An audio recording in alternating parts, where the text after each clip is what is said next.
So good evening to everyone.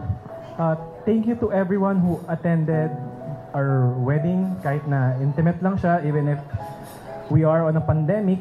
Thank you so much at binigyan nyo kami ng time.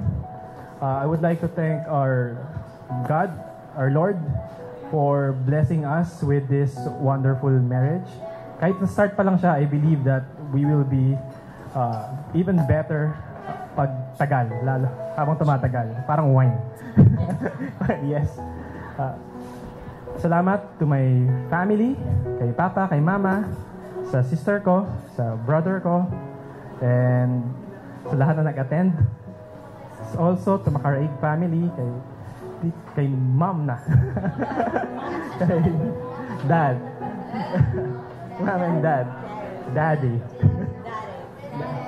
Of course, to our Ninang's principal sponsors. Hello po, Tita Sel, Perry.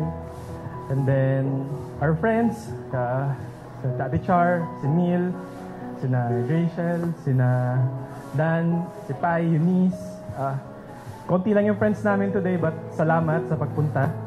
And thank you.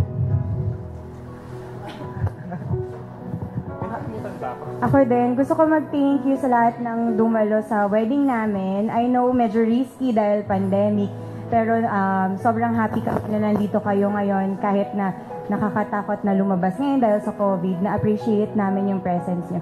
So ano din, to Ikogo family, Makaraig family, Ikogo na pala. Na-realize ko. Sa principal sponsors namin, Ninang Cecil, Ninong Jelo, kay Tito Eric, kay Tita Sel, sa mga friends namin nandyan, and sisters. Special mention din basta sa lahat ng tumulong po sa wedding preparations. I know, sobrang hirap mag-prepare ngayon, pero dahil sa help ng bawat isa sa family namin, nalagpasan namin to today. So, yun lang. Wala kaming masabi kundi thank you, and sana matapos na tong pandemic para makapagkita-kita na tayo ulit and get together. Ayun po. So, thank you!